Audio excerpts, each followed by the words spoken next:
All right. I hope you're excited to talk everyone and to listen to our podcast. Hello, everybody. Welcome to the first episode of our podcast. In this podcast, we'll be talking about world issues surrounding communities that are overlooked and just overall war issues and all that stuff.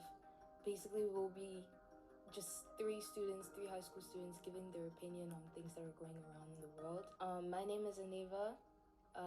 I feel very passionate about topics like this because I want to talk about minorities that need to be, that need advocacy. And yeah, that's why I joined this podcast.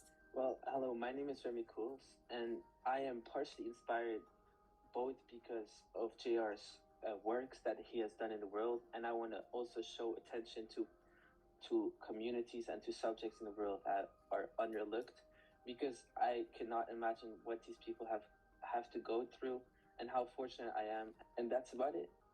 Hi, my name is Arnaud, and I'm also very inspired to do this podcast because I feel like we need sometimes more recognition with some of the global issues that are going on.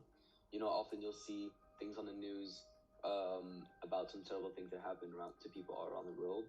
But we don't actually stop to think about it and discuss what's truly happening.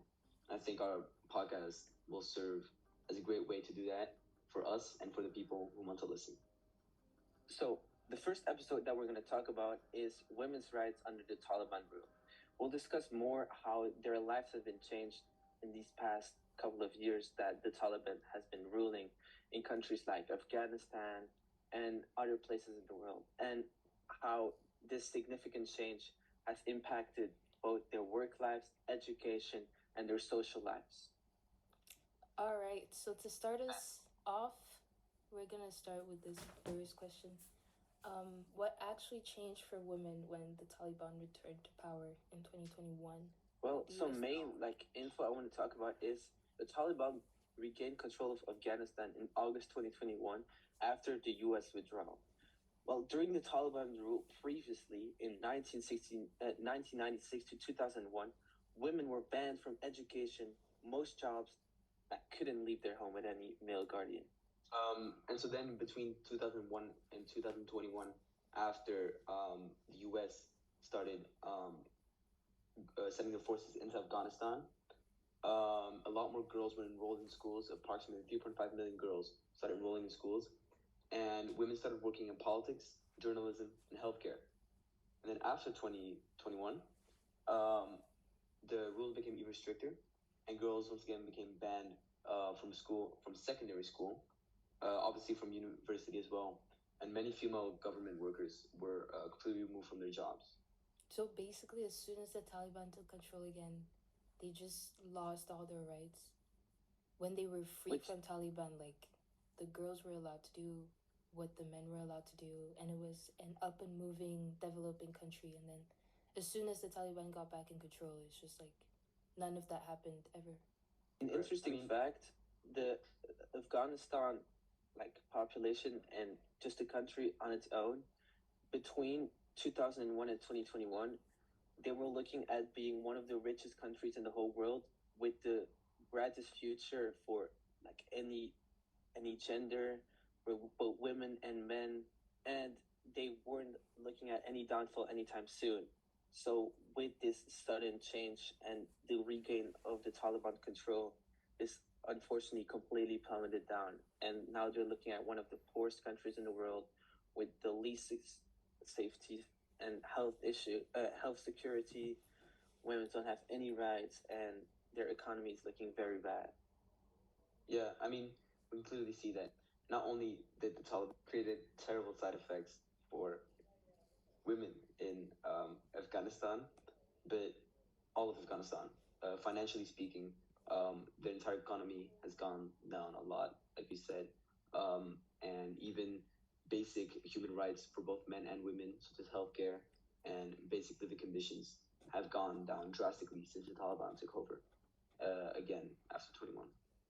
If, as soon as the Taliban gets back into control, everything basically goes wrong in Afghanistan, why do you think that there's still some people that are so loyal to their regime? I'm not 100% sure as to why this could be, but I think the main reason lies within religion, and that a lot of people, like a lot of these like laws against women, are kind of rooted in the Islamic like religion and their rules. Obviously, they're not completely like coincided. So, not if you believe in Islam, you don't necessarily agree with the Taliban. Is not what I'm saying, of course. But I think a lot of people, or the Taliban at least, justify their actions due to the religion. Also, Anne, can you specify a bit more into your question? Are you saying about Afghanistan itself or most like countries under certain regimes?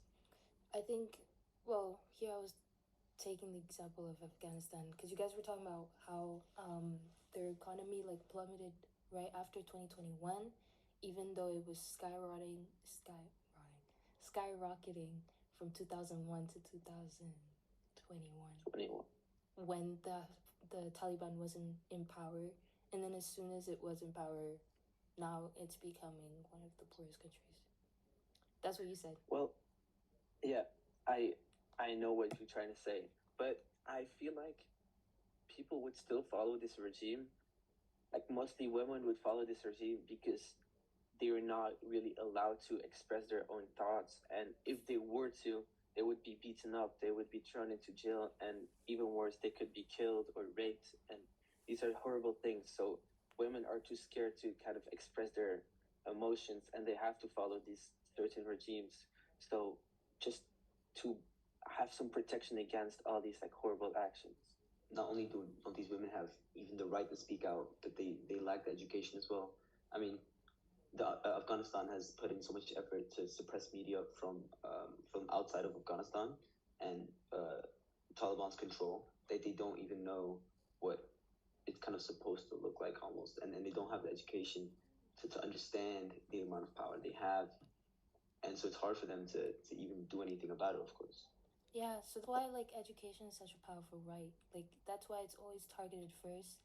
That's why it's getting stripped from girls all around the world. Like not only, well, mostly in Afghanistan, that's the number one like example, but even like the whole problem with child marriages in South Asia and some parts of Africa, like the problem is as soon as the kids get sent into marriages, they don't get their education and they don't get to learn how to have a voice for themselves and be critical thinkers and all those things. Well, another thing I want to go on about education in Afghanistan. Currently, Afghanistan is actually the only country in the world where girls are banned from secondary school nationwide.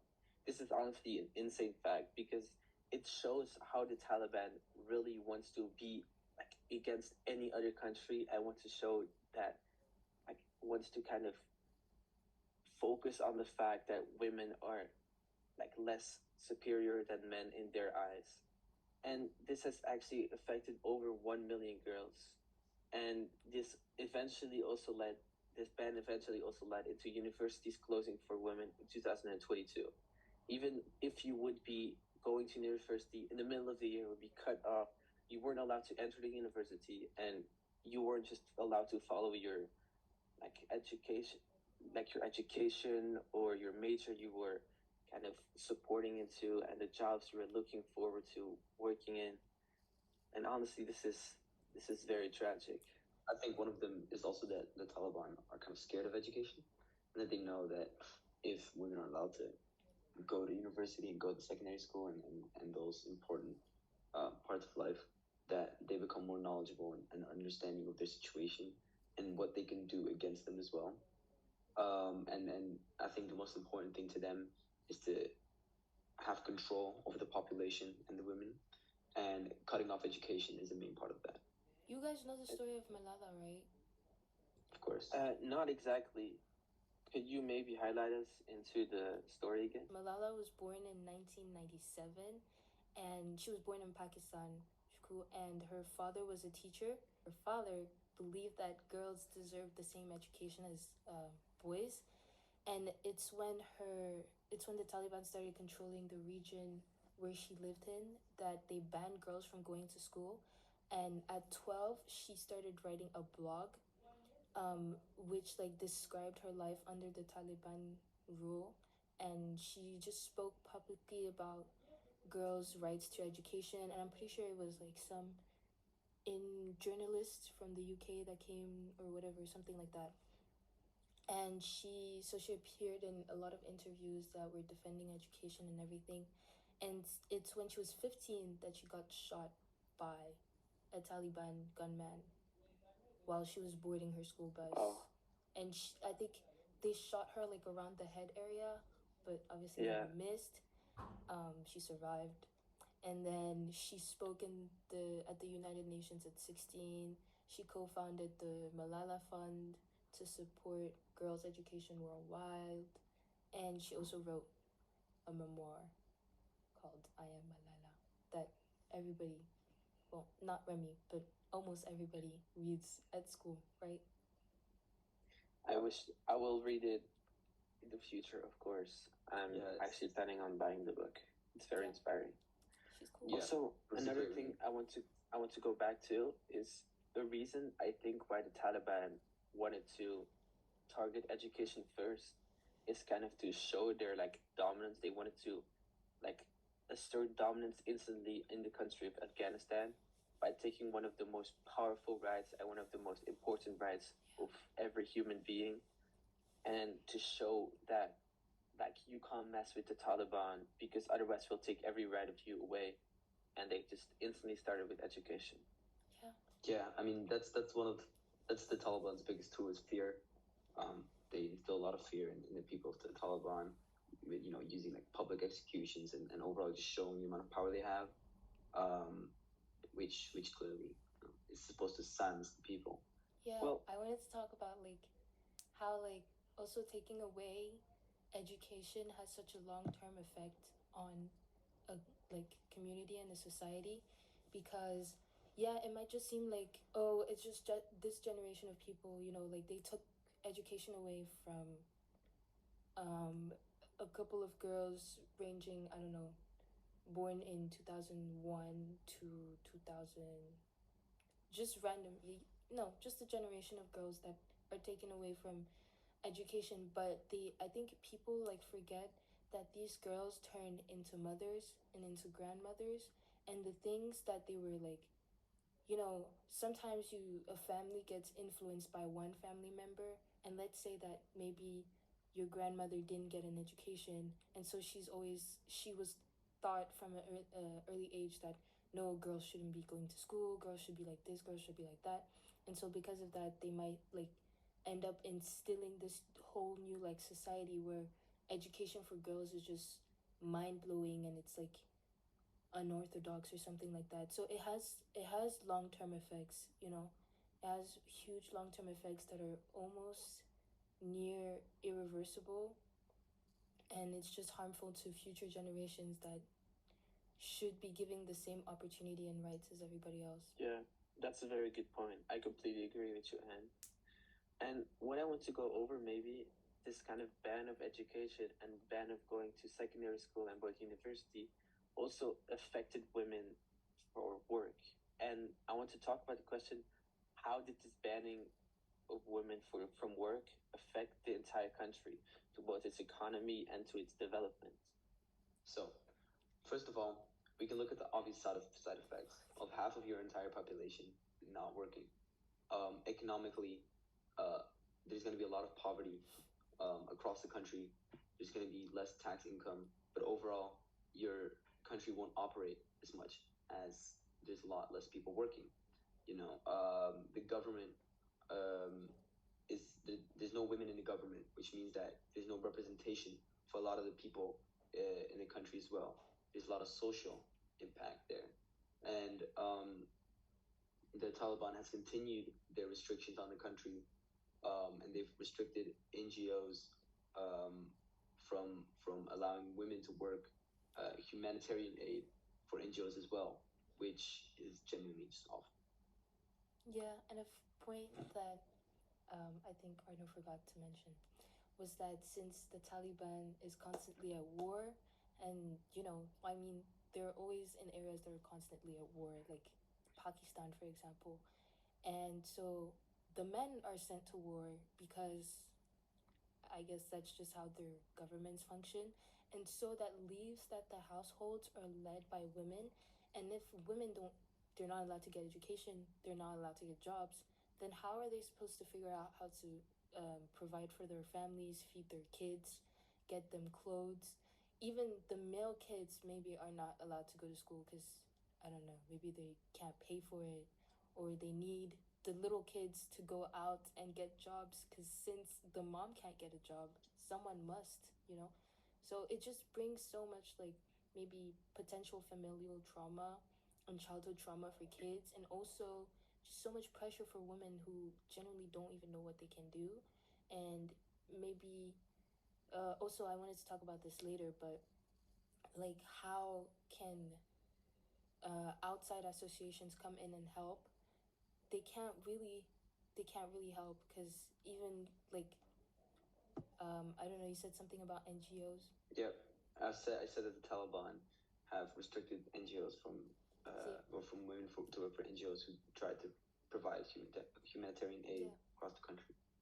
Yeah, things like that just mess up a whole like family and just the whole functionment of society as we know it. Yeah, this is also another interesting fact. Due to many households being female-led, due to the men casualties during war, as partially women weren't allowed to fight in war, as they were not allowed to have a job. These women had no money as they had no income because they had no jobs, which also made it very hard for them to receive medical care. Whenever they were sick, whenever they had a pregnancy of a kid, it was very often that the woman could pass away due to too much suffering or due to not enough care to make them be able to stay alive. Therefore, the population generally in Afghanistan had a dip after 2021 and it's currently still going. This is also partially because people are fleeing the country. The next question I want to talk about is, what does the freedom of movement actually mean in daily lives for the women in Afghanistan? A fact I want to talk about is women are required to travel long distances with a male guardian if they want to leave the house. If they don't have a male guardian with them, men in the streets and the Taliban can go up to them and say, "Why are you not accompanied with a man? You're illegal on the streets," and they can start attacking the women. They can throw them in jail. They can even attack the women or even get them killed. Have you guys watched the movie The Breadwinner? No, I haven't. Yes, I haven't. Oh, yes, it's so great. I loved it so much. And I also read the book. But it's like this little girl and that lives in under Taliban rule. I'm not sure if she lives in Afghanistan or not, but she has to basically hide herself, disguise herself as a boy to be able to like make money for her family. And right. I recognize the story. Yes. Yeah, I know one time I think it was like one of the opening scenes or something, she went to the market with her father, and one of the Taliban guys like walked by, and she maybe what I don't know if it was because she wasn't at school or she didn't have her veil on or something, and he was like, I don't know, you have to watch the scene again, but basically all through the movie it just shows how like it shows much proof of like how Taliban like representatives have abused women and how they beat women, how they just treat them horribly, and how families where maybe there's only one man in the family, how they have to like really like work really hard to be able to survive. And it's just a very heartbreaking movie. Story is like a beautiful example of what we were talking about earlier. I'm not 100% sure because I read this book a long time ago, but I'm pretty sure the father is sick and can't work, or just it's for some reason he can't work. So the family literally has no money or has no one to provide money, and so she cuts her hair and disguises her as a boy. Yeah. So she can go out and work. Also, something I want to talk about, this is not exactly about the Taliban rule, but this is a similar subject, is the movie Persepolis. I think all of you guys know it. It's about a girl who is showing an autobiographical story of herself and how her life changed whenever the Iranian Revolution happened. It shows how, in a span of a couple of weeks, her life completely changed as she has to follow these rules that she's not familiar with, and she kind of fights against these. And I also think it's very interesting. This kind of shows how interesting it is that all these pieces of work in literature and stuff, um, like are really educational and can show you just how oppressive the rule really is. I think it's very important, and it's a pretty good way to educate yourself just by watching a movie or reading a book. So Yeah. you should definitely check those out. Oh yeah. And I Yeah. also wanted to say, adding to that, I think that I know we were gonna talk like later. I was gonna talk about like how people outside of these regimes, um, fight against these type of inequalities and stuff. I think that movies and everything like that are really important. Like us podcasting is a really like nice first step of advocacy, but movies have such a high outreach, and I think every single movie that I've seen of the Taliban is like so, it's about a topic that is completely unrelatable. Like it's never something that has happened to me, but they make it in a way that is so relatable and so like it makes like the reader or the viewer really sympathize with the characters. It's really important to like get people to understand like really the ins and outs of like living in a regime like this. Also, there's this one song that I remember, it was like really trending on TikTok at some point, and it's a random band. Um, I'll just show you. Well, I'll show you first. My mother wears a burqa, my father does it too. I have to wear a burqa, the burqa is blue. And basically, it's a group, it's a band of women that live under Islamic rule, and they all have to wear burqas, right? Like the things where you have to, it's like a cloth from head to toe, and you only have a little window for your eyes, and they all have to wear it blue. And basically, in there, like they talk about, I think there was one line where it was like, um, my your sister wears a burqa, your uncle wears it too, and you basically don't know if it's your uncle or your sister wearing the burqa, and talking about how some men might like wear burqas in order to like go and sexually assault women, and that just shows how basically the rules that they imply, like the rules that they install in these regimes with the excuse of protecting women, really like go against that, and they just end up harming women, you know. So yeah, that's just what I wanted to say. Thank you. That's very interesting. Well, this kind of strict dress code is also part of the Taliban movement because before, like, women were allowed to express themselves in both by talking, the media, and what they wear. But after the Taliban got in rule, they all had to wear the same clothes, the same outfit. I'm pretty sure it's the burqa as well. And they were not allowed to show any difference to them all, kind of showing and giving an image to other people that the women in Afghanistan are all the same and they should be all on a lower level, which is honestly disgraceful, knowing like what they have to go through in daily life. The next question I would like to talk about is how are Afghan women resisting even under these extreme conditions, and what are they trying to do to change these horrible habits that they have to go through? I think this song is also proof of that question. Just inner resistance by, first of all, utilizing the burqa. For example, I know there was a discourse about how even the Taliban will never be able to find out who wrote that song and who like even published it, because they're all wearing a burqa, so you can't know who it is. Um, so just using the tools imposed by the regime in order to fight them off, I think that's really important. Yeah, I think that song's a really cool example because social media is becoming an increasing weapon that a lot of these women use to fight back. Um, and the Taliban's well aware of that. Just kind of this fight between women who try to use the internet and social media to their advantage so they can communicate to the outside world.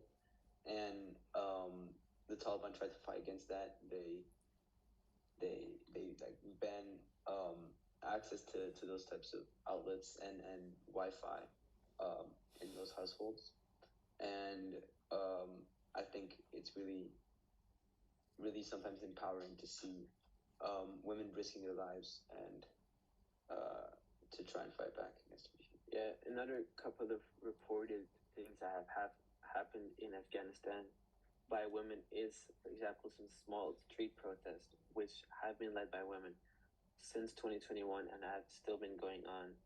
Fortunately, these protests usually end in a lot of resistance from the Taliban and in a lot of fighting and also in people getting murdered. There's also been underground schools operating secretly where people, mostly women, can still have the education that they deserve and have the rights that they should have. All right, I have an interesting question for you guys. Why is courage often overlooked? Well, what I would say, in my opinion, I think courage often is overlooked in these type of countries because we don't see the views of the women very often. It's a very rare case where we can actually have an autobiography or a real life, like a life scenario of someone who lives in these type of conditions. So the courage that these women try to show is usually blocked by the Taliban. They don't want to spread information about how their lives is. They want to just show power and show dominance. And that's why I feel like courage is very often overlooked, which it shouldn't be, because everyone should have courage in having a good life, and everyone should have courage in just doing what they want. I don't I don't agree. I don't think courage I don't agree with the question actually. I don't think courage is overlooked at all. I think courage is feared, you know. It's like the biggest fear of these type of regimes because what happened to Malala when she was writing blogs and she was in getting interviews? She got shot. That is a sign of courage, and they were so scared of her courage and her like showing like what's going on here is wrong and I don't agree with it, that they damn near killed her. So I don't think courage is overlooked at all. I think it's feared, and I think it's like if they have a list of things that they want to fight off in the regime, that would be the top of the list of things that they'd want to fight off because that's really important. Courage. It's a really strong point. I think that's what the Taliban often, that's what they do as well. They don't just kill people, they try and kill courage. Yeah. Then the people, they try to destroy the hope that the people still have and their spirits by like brutally suppressing these protests that people try to do and using their guns and weapons to force people into their submission. Think about outside of Afghanistan. What are the international communities doing to help these women, and is it really enough? Well, I think the international community has tried to do a lot.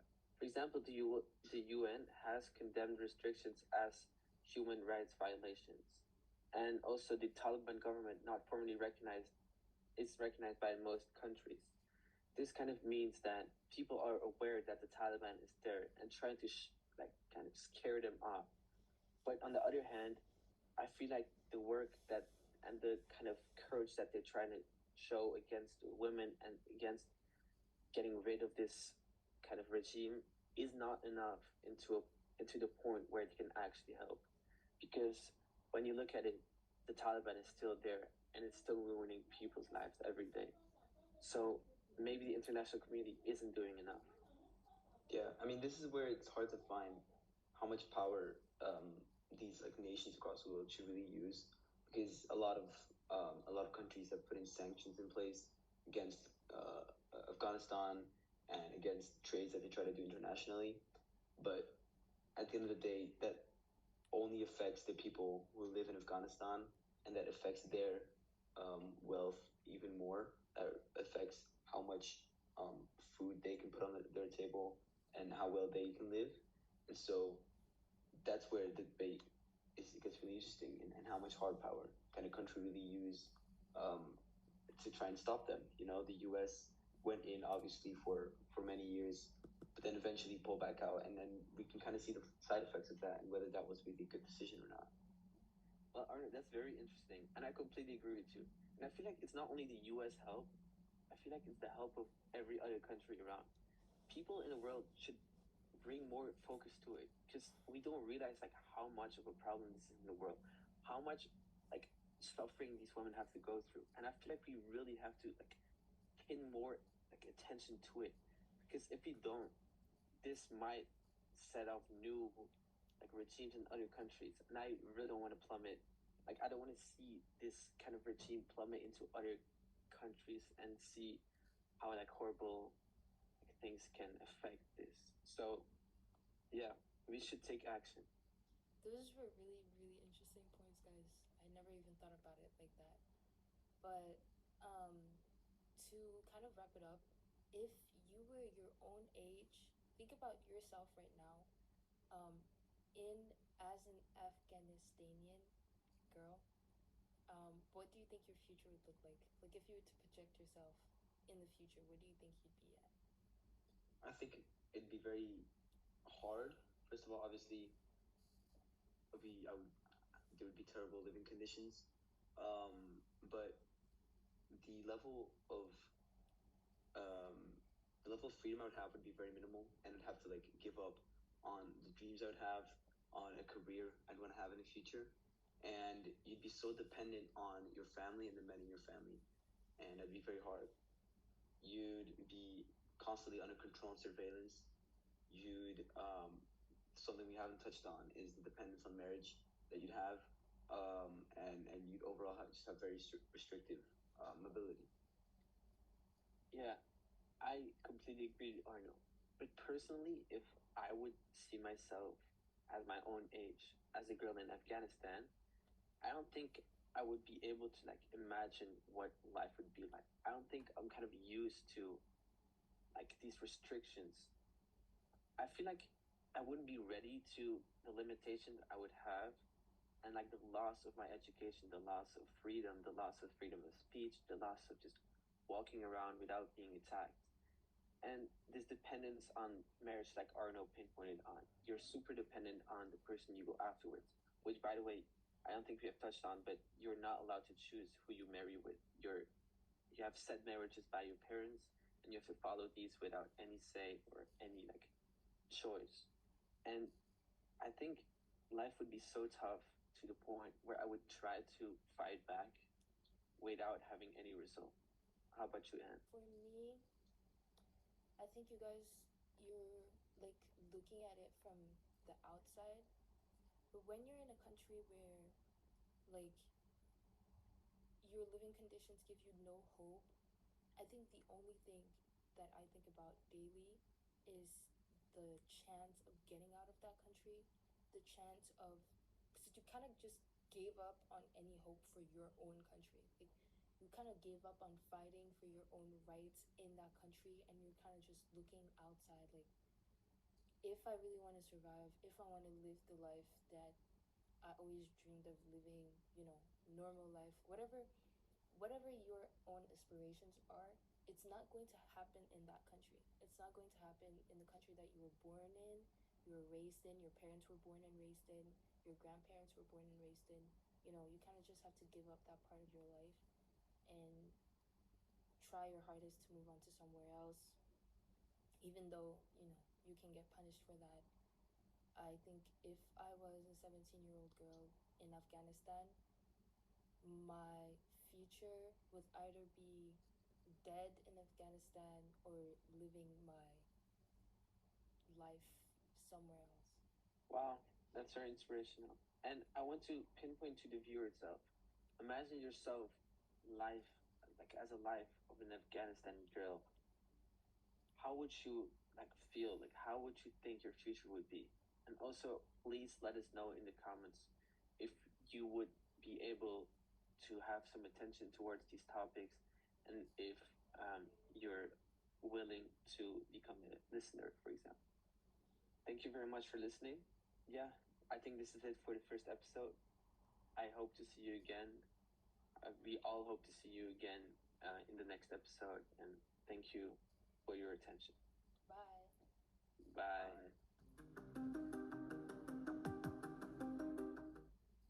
Ooh.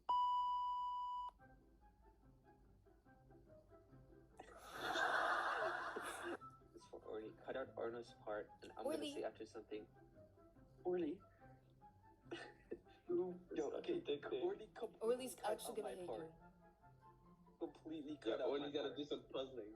Okay, Get Arnaud, back in your come seat. on. Get Giddy back up, in your boy. seat. Giddy boy. Come on. Treat for you, boy. Oh. Treat. Oh, there he is.